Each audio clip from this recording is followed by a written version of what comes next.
air, the heat, the sea, the fire, the vibe, the bomb, the songs, the arms. For God, this a generation. For God, we are a generation. For God, you can see it in my eyes. Hi y'all, thanks for tuning in with me. This is HFOG TV, holyfireofgod.com. Today is Warrior Wednesday. This is part 2 of a 2-part series on love and living in love and what that really means.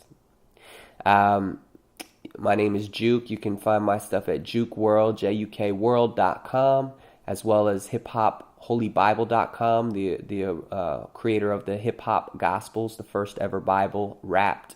And like I said, of course, holyfireofgod.com. Today I want to talk again and just finish up what I was speaking on about love.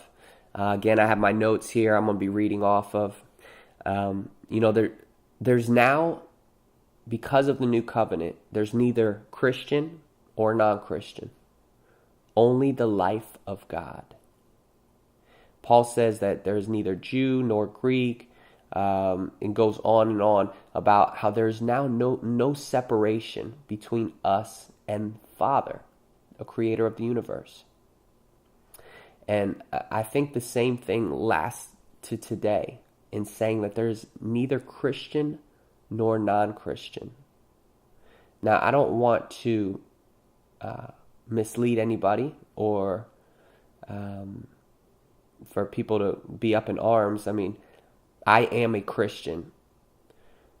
But what I'm referring to is love. When we love people based upon whether they are Christian or non-Christian.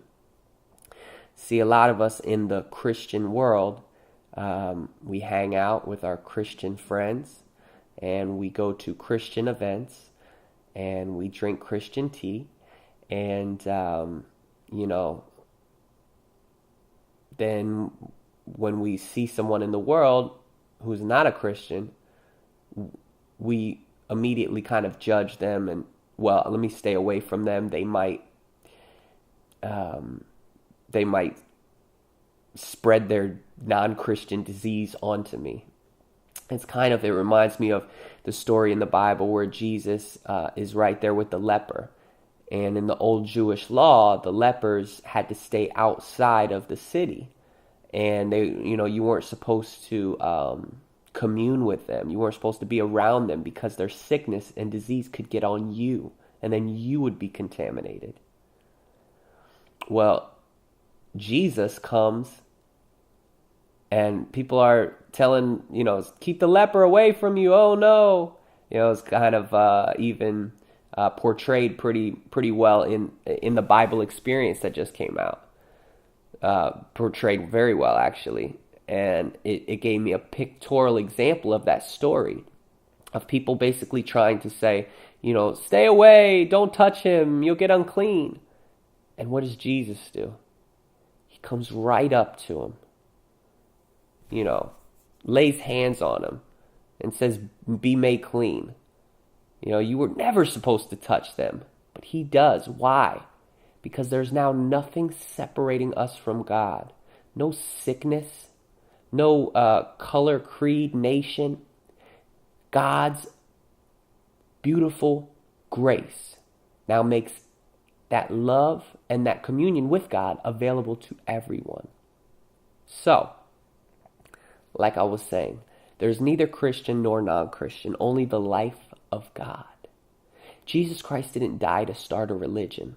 He died to bring heaven to earth, to invade earth with another kingdom, this glorious kingdom of heaven. So many times we get caught up with wanting to find out if people are saved or not, as Christians, to adjust the way that we act or approach those individuals. This has literally taken over many of our interactions to where we don't want to commune with others if they have not received Jesus Christ and his truth. Look, there is only love. There is only God's children. And we are all God's children. Think of the prodigal son. Think of the story in the Bible, I believe, where Jesus is talking about, which is better? The father tells the two sons, he tells one of the sons to go out and do and tend the field or wherever it was.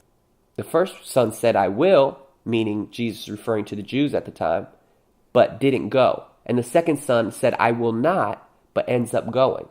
Which is better? And they said the second people.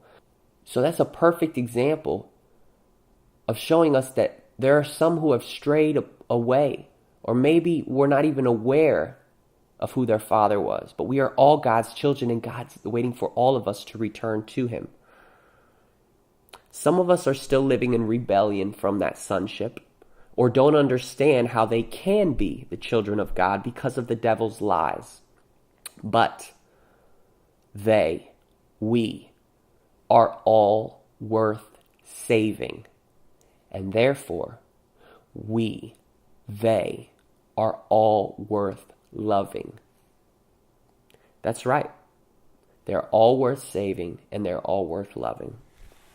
We are called to love despite laws, to love others as we love ourselves, to love despite hate, to love despite danger.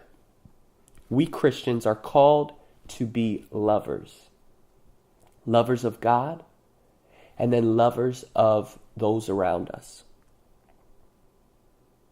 Lovers of God, and then that love that we receive from Daddy God allows us to be lovers of all mankind as well, regardless of the circumstances surrounding that situation. It's the only thing that anyone can respond to, love. It's the only thing that anyone can respond to, regardless of what happened to them or their deep-seated hatred. We all sense real love when someone is not just giving verbal flattery, but real love.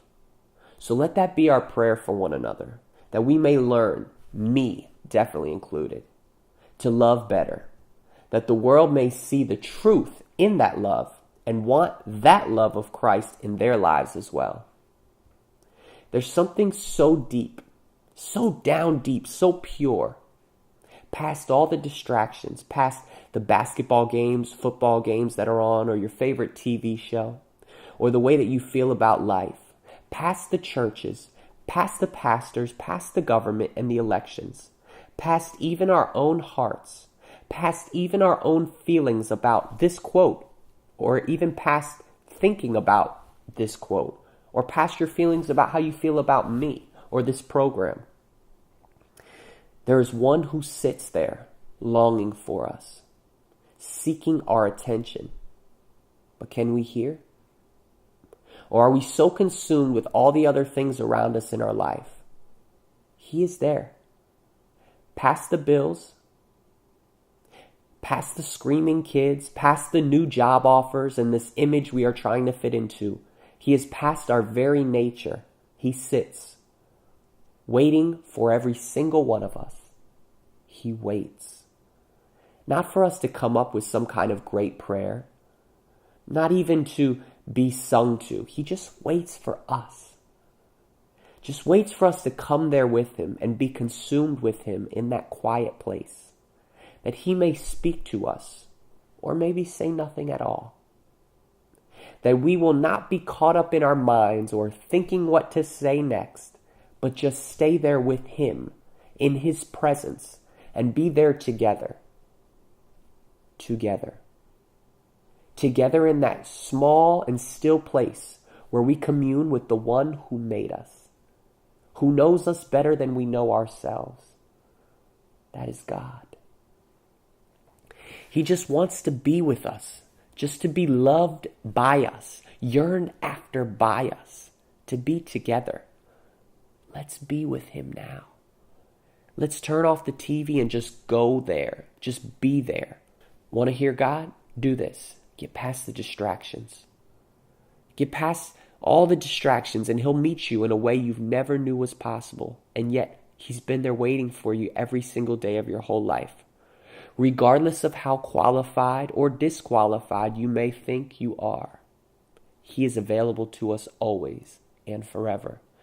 That's not my words. That's his words. Let's meet him there. He awaits you. Just you.